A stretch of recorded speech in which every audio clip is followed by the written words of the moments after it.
பிஸ்மில்லாஹிர் ரஹ்மானிர் ரஹீம். திருமணத்தின் அவசியமும் சிறப்புகளும்.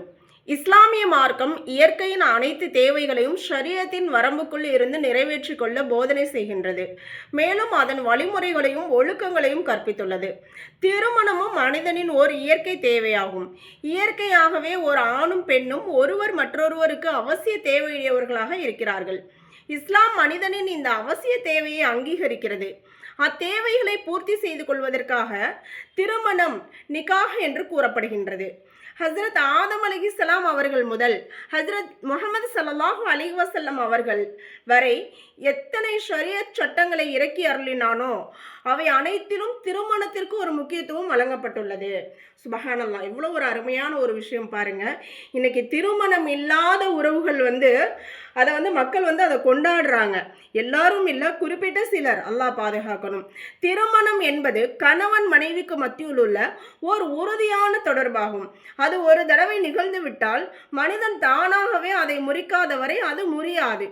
இந்த தொடர்பின் காரணமாகவே ஒரு பெண் தாயாகவும் தாதியாகவும் நாணியாகவும் மாமியாகவும் சின்னம்மாவாகவும் சகோதரியாகவும் மகளாகவும் ஆகிறாள்.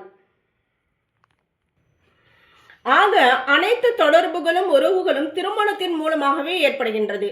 அப்படி இந்த திருமண பந்தத்தை சரியான முறையில் நிலைநிறுத்தினால் அத்துடன் அதன் பொறுப்புகளையும் சரிவர நிறைவேற்றினால் அவர்களுடைய ஒவ்வொரு செயலும் நஃபிலான வணக்கங்களை விட சிறந்ததாக கணிக்கப்படும். சுபஹானல்லாஹ், பாருங்க, அல்லாஹ் ஒவ்வொரு விஷயங்களையும் ஒரு நன்மைகளா ஒரு அமல்களா கொண்டு வர்றான். நபி ஸல்லல்லாஹு அலைஹி வஸல்லம் அவர்கள் அருளினார்கள், எந்த அடியான் திருமணம் செய்து கொள்வாரோ அவர் தனது பாதி தீனை பூர்த்தி செய்து கொண்டார். இனி மீதி பாதி தீனுடைய விஷயத்தில் அவர் அல்லாஹ்வை அஞ்சு கொள்ளட்டும். எனவேதான் குர்ஆன் மஜீதில் பல்வேறு இடங்களில் திருமணத்தை ஆர்வப்படுத்தி கூறப்பட்டுள்ளது. அல்லாஹ் திருமணத்தை நபிமார்களின் சுன்னத்தாகவும் வழிமுறையாகவும் ஆக்கியுள்ளான்.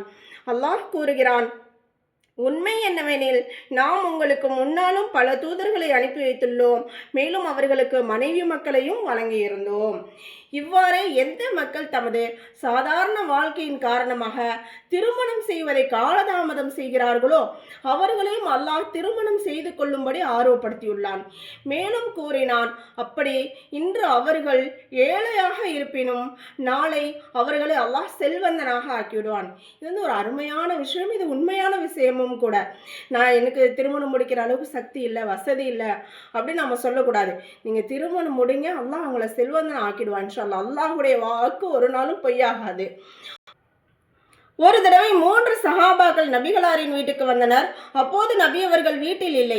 அந்த சஹாபாக்கள் நபி அவர்களின் துணைவர்களிடம் நபிகளாரின் இபாதத்தை பற்றி விசாரித்தார்கள். பிறகு அந்த 3 பேரில் ஒருவர், நான் தொடர்ந்து நோன்பு நோற்று கொண்டே இருப்பேன் என்றார். மற்றொருவர், நான் இரவு முழுக்க தொழுது கொண்டே இருப்பேன் என்றார். மூன்றாமவர், நான் திருமணமே செய்து கொள்ள மாட்டேன், பெண்களை விட்டும் விலகியே இருப்பேன் என்றார். இந்த செய்தி அன்னலாருக்கு தெரிய வந்தபோது நபி அவர்கள் அதன் மீது வெறுப்பை வெளிப்படுத்தியபடி கூறினார்கள், நான் உங்களை விட அதிகமாக அல்லாஹுக்கு அஞ்சக்கூடியவனாக இருக்கின்றேன், மேலும் பேணுதல் மிக்கவனாகவும் இருக்கிறேன்.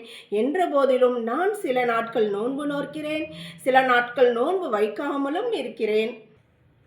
மேலும் மனைவியரிடம் தொடர்பும் கொள்கிறேன். பிறகு கூறினார்கள், எவர் எனது வழிமுறையிலிருந்து ஒதுங்கி செல்வாரோ அவர் நம்மை சார்ந்தவர் அல்ல அப்படின்னு. நபி ஸல்லல்லாஹு அலைஹி வஸல்லமோட இந்த உலகத்தில் வணக்கம் புரிந்தவங்க யாராவது இருக்கிறாங்களா? இரவெல்லாம் தங்களுடைய கால் வீங்கும் அளவிற்கு அவங்க வணக்கம் புரிவாங்க. இன்னும் பகலெல்லாம் அதிகமான நாட்கள் தொடர்படியான நோன்பு, உணவில்லாத காலங்களில் தொடர்ந்து நோன்பு நோக்கக்கூடியவங்களாகவும் இருந்தாங்க. தங்களுடைய மனைவிமார்களுடையும் நேரம் செலவு செய்தாங்க. இப்போ இது எல்லாமே சுன்னத்தான விஷயங்கள். ஒரு நபித்தோழர் கூறுகின்றார், ஹஜ்ரத் உஸ்மான் இப்னு மல்ஊன் அவர்கள் அறிவிக்கிறார்கள், பெண்களை விட்டும் தனித்திருக்கும் எண்ணத்தில் ஆண்மையை நீக்கிக் கொள்ள நாடினார். இதை செவியுற்ற அன்னலார் அதற்கு தடை விதித்து விட்டார்கள். திருமணத்தின் மிகப்பெரிய நோக்கமே மனிதனின் பத்தினித்தனமும் கற்பும் காக்கப்பட வேண்டும் என்பதே. அது ஒவ்வொரு மனிதனிடத்திலும் இயற்கையாகவே அமைந்துள்ளது.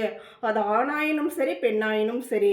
அதன் பாதுகாப்பிற்காகவே இஸ்லாம் விபச்சாரம் மற்றும் அது தொடர்பானவற்றை ஹராமாக்கியுள்ளது. உதாரணமாக ஃபர்தாவின்றி இருத்தல், ஆண்கள் பெண்கள் கலந்துரையாடல், மேலும் ஒவ்வொரு ஆணும் பெண்ணுடன் திருமணத்தின் மூலமாக தமது இயற்கை வேட்கையை பூர்த்தி செய்ய வேண்டும் வேண்டும் என வலியுறுத்துகின்றது.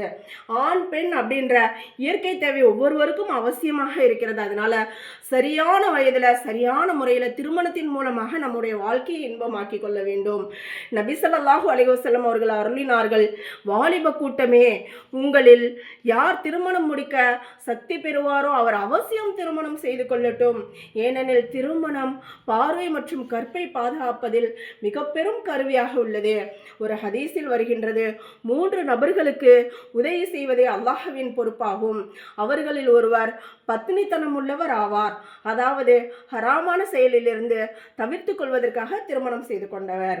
அல்லாஹ் நமக்கு சரியான வயதில் திருமணம் முடிக்கக்கூடிய நசீபா கொடுக்கட்டும் இன்ஷா அல்லாஹ்.